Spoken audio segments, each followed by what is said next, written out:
yaitu adalah Umar yang sedang memperhatikan Bunga sejak tadi. Bunga kemudian hendak melangkah pergi, namun Umar mencegahnya. "Berhenti, Bunga." Bunga menghentikan langkahnya, tanpa menoleh sedikit pun pada Umar. Umar kemudian berkata, "Bunga." Umar belum melanjutkan perkataannya. Bunga membalik badannya dan berkata, "Aku sudah bilang padamu, Umar, berhentilah menggangguku. Berhentilah mengejarku." Setelah itu Bunga kemudian kembali hendak melangkah pergi. Namun dengan cepat Umar memegang tangannya. "Aku tidak bisa, Bunga. Aku tidak bisa melakukan apa yang kamu inginkan. Karena aku sangat mencintaimu. Aku tidak bisa melupakan hubungan kita selama ini, Bunga," kata Umar sambil meratap pada Bunga.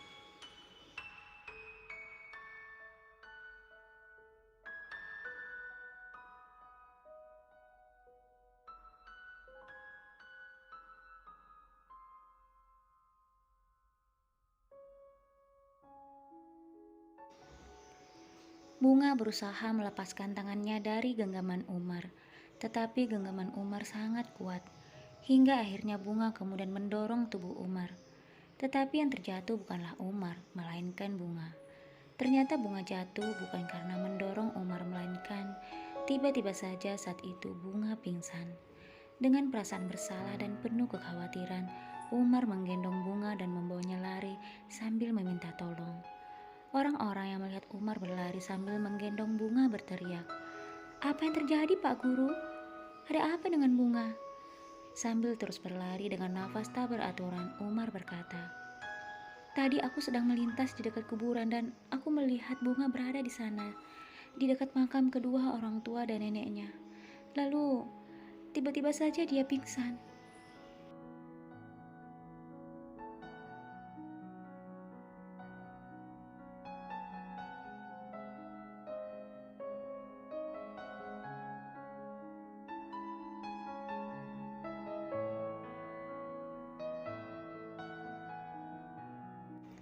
Setelah mendengar penjelasan Umar, beberapa warga itu kemudian membantu Umar membawa Bunga ke puskesmas terdekat.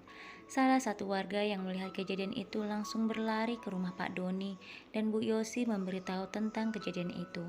Mereka pun nampak sangat kaget dan berlari menyusul Umar yang terlihat kebingungan mencari mobil untuk membawa Bunga ke puskesmas. Lalu Umar tampak begitu kaget ketika melihat Pak Doni dan Bu Yosi yang mendekati mereka dengan mobilnya. Pak Doni dan Bu Yosi kemudian turun dari mobil dengan wajah begitu cemas. "Apa yang terjadi dengan Bunga, Pak Guru? Kenapa tiba-tiba Bunga pingsan? Apa yang terjadi dengannya, Pak?"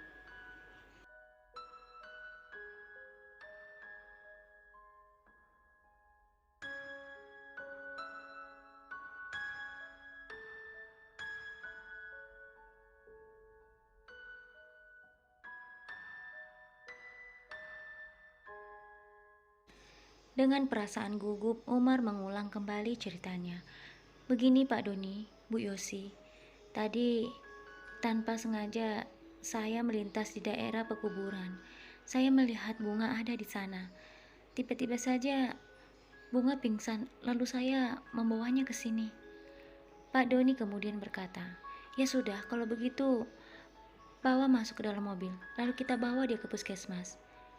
Setibanya mereka di puskesmas, Bunga langsung mendapatkan perawatan. Pak Doni kemudian menelpon Romi yang saat itu berada di pabrik. "Halo ayah," kata Romi di telepon. Pak Doni kemudian berkata, "Romi anakku, bisakah kamu ke puskesmas sekarang?"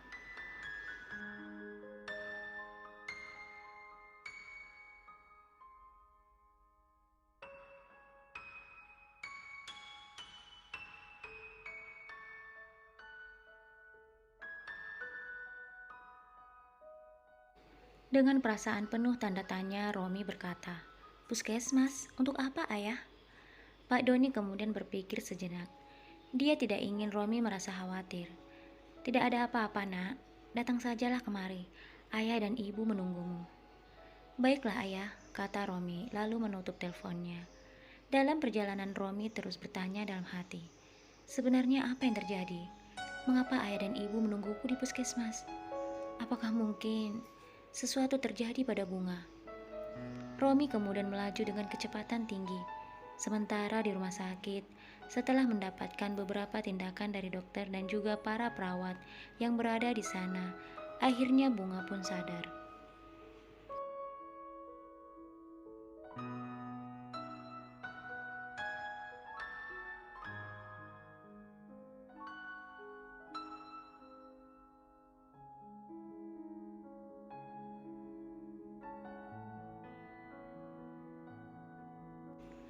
Pak Doni dan Bu Yosi mendekati Bunga dan bertanya kepada dokter yang menangani Bunga. "Apa yang terjadi dengan menantu kami, dokter? Kenapa tiba-tiba saja dia pingsan?" Dokter itu tersenyum. "Tidak terjadi apa-apa. Ini hanya pengaruh dari janin yang dia kandung. Mungkin Bu Bunga terlalu banyak bekerja, sehingga dia kelelahan dan akhirnya jatuh pingsan." Pak Doni dan Bu Yosi saling berpandangan, seakan tidak percaya dengan perkataan dokter itu. "Janin?" "Iya, janin," kata dokter itu sambil kembali tersenyum. Umar yang berada di dalam ruangan itu sedikit jauh dari mereka, mendengar perkataan dokter itu. Umar pun nampak kaget, hatinya hancur. Harapannya untuk memiliki Bunga benar-benar sudah tidak ada lagi. Kini Bunga telah mengandung anak dari Romi.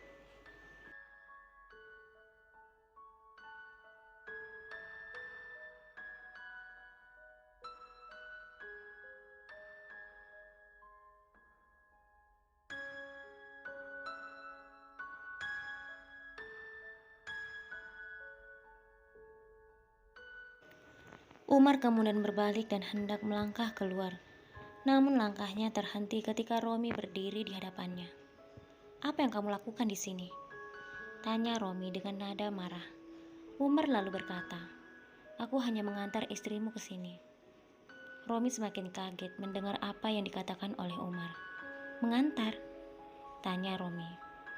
Pak Doni yang melihat kedatangan Romi langsung mendekatinya. "Romi, kamu sudah di sini, Nak? Tadi Bunga pergi ke makam keluarganya. Lalu tiba-tiba di sana Bunga pingsan. Untung saja Pak Guru yang kebetulan lewat melihatnya dan langsung membawanya ke sini. Jika tidak, kita tidak tahu apa yang terjadi dengan Bunga di sana."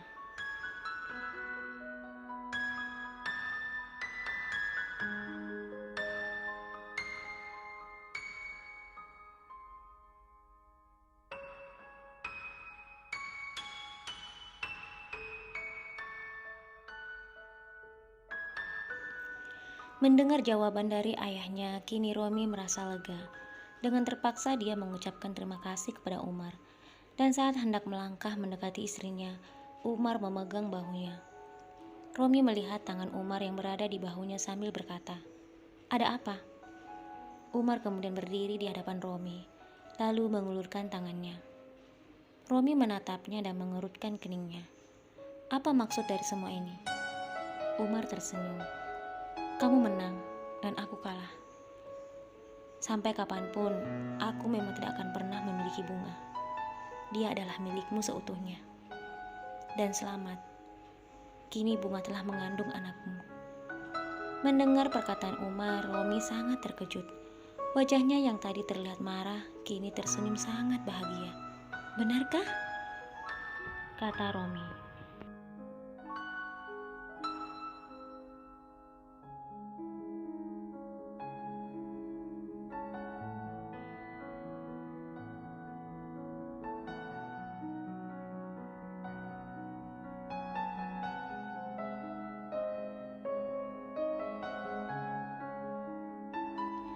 Umar kemudian mengangguk. Tanpa dia sadari, Romi memeluk Umar. Dan dalam pelukan Romi, Umar pun tersenyum. Namun setitik air mata mengalir di pipinya. Ketika Romi melepaskan pelukannya, Umar dengan cepat menghapus air mata itu, lalu kembali tersenyum pada Romi. "Aku pamit dulu, aku masih ada pekerjaan di sekolah." Romi kemudian menjabat tangannya dan berkata, "Terima kasih sudah mengantar istriku kemari. Ayahku benar. Jika tidak ada kamu di sana, kita tidak tahu apa yang terjadi dengan Bunga." Umar tersenyum lalu mengangguk.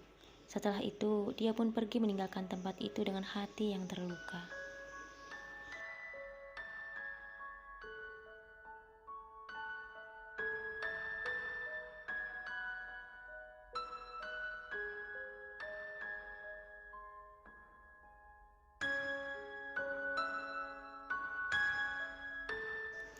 Setelah kepergian Umar, Romi lalu berlari mendekati Bunga dan langsung memeluknya.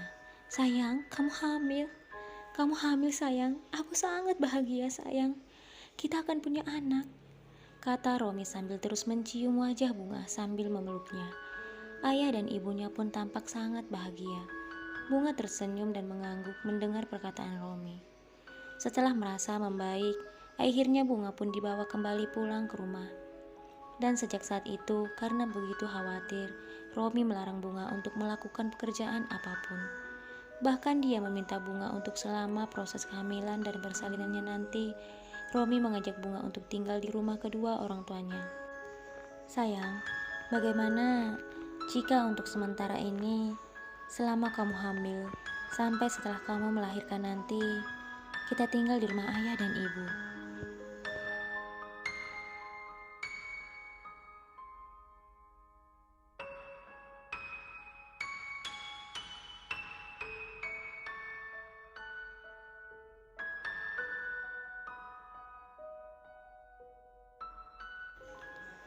Bunga terkejut mendengar perkataan Romi. "Aku tidak apa-apa sayang, aku baik-baik saja. Jangan terlalu berlebihan mengkhawatirkan aku, Romi." Romi membelai wajah istrinya.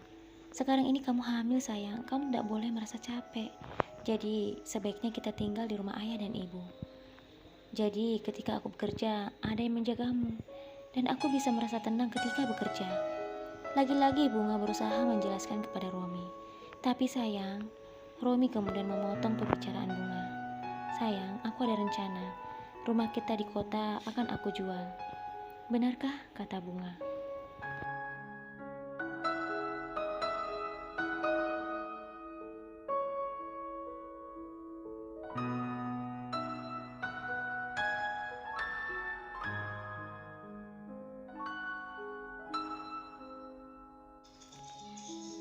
Romi kemudian menggenggam tangan istrinya.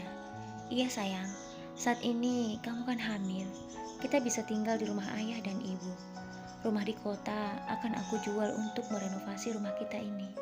Jadi, aku punya rencana. Rumah ini kita buat menjadi 2 tingkat. Lantai pertama kita buat untuk toko sembako. Kalau lantai 2 sebagai tempat tinggal kita. Bagaimana menurutmu?" Bunga tersenyum dan mengangguk. "Terserah kamu saja sayang, apapun keputusanmu, aku ikut saja. Apa kamu sudah mengatakan hal ini pada ayah dan ibu?" Romi berkata, "Belum sayang, aku belum mengatakannya pada ayah dan ibu. Aku baru saja mengatakan hal ini padamu. Jika kamu setuju dengan rencanaku ini, baru aku akan katakan pada mereka." Bunga mengangguk. "Iya sayang, aku setuju, jika itu yang terbaik menurutmu."